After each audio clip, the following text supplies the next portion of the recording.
Hello everyone, फिर से एक नए वीडियो के साथ हम लोग हाजिर हैं।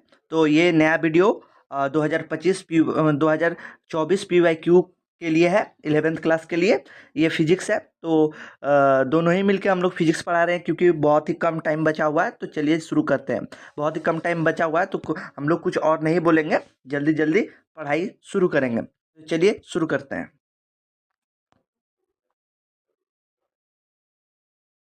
तो पहला क्वेश्चन क्या बोलता है? The dimension formula of work done is the same as the dimension formula of. तो कौन सा डायमेंशन फॉर्मूला का सेम है? तो यह है, इसका राइट आंसर होगा सी। सी एनर्जी इसका राइट आंसर होगा। राइट आंसर क्या होगा? एनर्जी। तो चलिए आगे बढ़ते हैं। The dimension formula of the universal gravitational constant जी। तो पूछ रहा है कि जी का डायमेंशन फार्मूला क्या है। अगर आप लोगों को डायमेंशन फार्मूला बनाना आता होगा तो आप लोग तुरंत आंसर दे चुके होंगे। तो इसका जो सही आंसर होगा, उसका सही आंसर है ए। ए इसका सही आंसर है। ए इसका सही आंसर है। ए इसका सही आंसर है। ये BBIP क्वेश्चन है, ये बहुत बार पूछा गया है जग बोर्ड, अगले साल भी पूछा गया था। तो चलिए आगे बढ़ते हैं। ये third number question, which of the following is not the name of physical quantity. कौन सा फिजिकल क्वांटिटी नहीं है, नेम नहीं है फिजिकल क्वांटिटी का। तो फिजिकल क्वांटिटी का नेम जो किलोग्राम, किलोग्राम नहीं है। ऑप्शन ए होगा इसका सही आंसर। इसका सही आंसर होगा option A. Which of which ऐसा unit is use to measure the luminance intensity.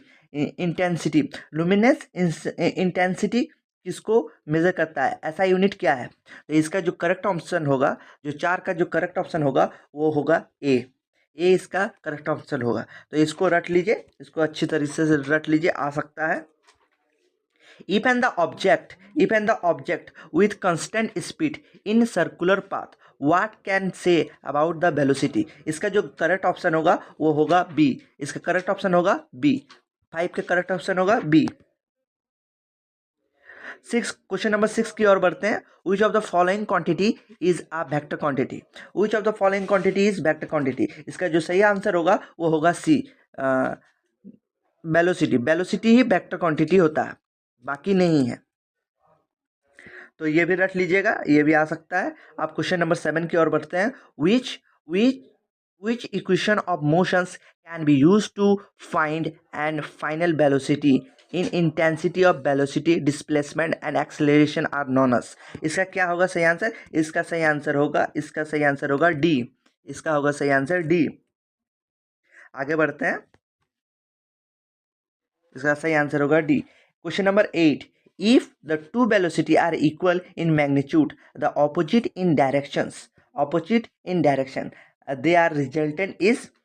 तो इसका जो सही आंसर होगा वो होगा जीरो। जीरो इसका सही आंसर होगा। तो आप नेक्स्ट क्वेश्चन की ओर बढ़ते हैं। Question number 9। क्वेश्चन नंबर 9 क्या कहता है? The scalar product of the vector is known as. Scalar product और वेक्टर क्या होता है? तो इसका जो राइट आंसर है वो होगा डॉट प्रोडक्ट। डॉट प्रोडक्ट इसका सही आंसर है। तो question number 10, in projectile motions the horizontal component of velocity is remaining. ये सबको आता है, कांस्टेंट रहेगा, कांस्टेंट होगा ऑप्शन ए। ऑप्शन ए इसका करेक्ट ऑप्शन है। चलिए आगे बढ़ते हैं। तो क्वेश्चन नंबर 11 की ओर बढ़ते हैं। A ball of the mass M strike in the rigid wall with velocity v and the bound rebound with the same speed, the impulse impart to the wall by the wall. Ball by the wall, इसका जो correct option होगा, ये ज़्यादातर पूछा नहीं जाता है, फिर भी मैं बता देता हूँ। इसका जो करेक्ट ऑप्शन होगा 11 का होगा डी। डी होगा इसका करेक्ट ऑप्शन। चलिए आगे बढ़ते हैं। जो क्वेश्चन नंबर 12 है, which of the following is known as the law of inertia. ये बहुत ही इंपॉर्टेंट क्वेश्चन है, इसको मार्क कीजिए। VVIP क्वेश्चन ये बार बार पूछा गया है जगबोर्ड के द्वारा, तो इसको याद रखिएगा। और ये बहुत ही इजी क्वेश्चन है। Which of the following is none of the law of inertia. तो इसका जो होगा क्वेश्चन नंबर जो ऑप्शन होगा वो ए सही होगा। A question number option number A सही होगा। Law Newton first law of motion, A इसका सही होगा। चलिए अगले क्वेश्चन की ओर बढ़ते हैं। Question number 13, the charge in momentum is given by. The charge in momentum is given by 13 का सही आंसर होगा बी। बी होगा राइट आंसर। चलिए आगे बढ़ते हैं। तो 11, ए कॉक of the mass the 10 gram floating on water the net force act on the cork. तो इसका जो सही आंसर होगा 14 का जो राइट आंसर होगा, 14 का जो राइट आंसर होगा वो होगा डी। ये जो करेक्ट किया हुआ है उसमें ध्यान ना दें, वो गलत हो सकता है। ये किसी और का क्वेश्चन पेपर उठाया हुआ है तो गलत हो सकता है, उसमें ध्यान ना दें। जो मैं आंसर बता रहा हूँ वही सही होगा। अब होगा 15 का। अब एनर्जी क्या होता है? तो एनर्जी ये जो एनर्जी है इसका सही आंसर होगा ए होगा इसका सही answer, capacitor of doing work. 15 का राइट आंसर होगा ए।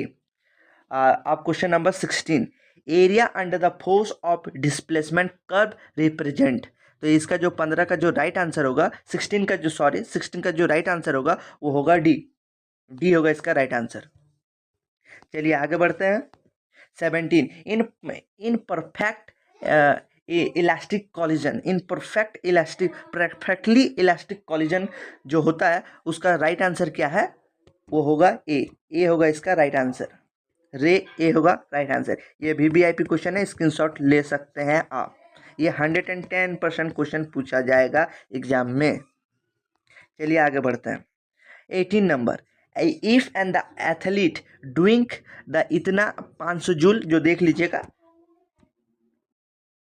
Work in the 4 second, what is the power up. इसका जो राइट आंसर होगा वो होगा 20 वाट होगा इसका सही आंसर। चलिए 19 की ओर पढ़ते हैं। The product of the momentum of inertia the angular velocity is called. तो इसका होगा एंगुलर मोमेंटम, डी इसका राइट आंसर होगा। चलिए अब आखिरी क्वेश्चन की ओर बढ़ते हैं। 20 question, what is the unit of radians in. इसका जो राइट आंसर होगा वो होगा सी होगा इसका राइट आंसर। तो इसी के साथ 20 क्वेश्चन पूरा होते हैं। नेक्स्ट पार्ट में और 20 क्वेश्चन आएगा, तो तब तक अपना ख्याल रखें। धन्यवाद।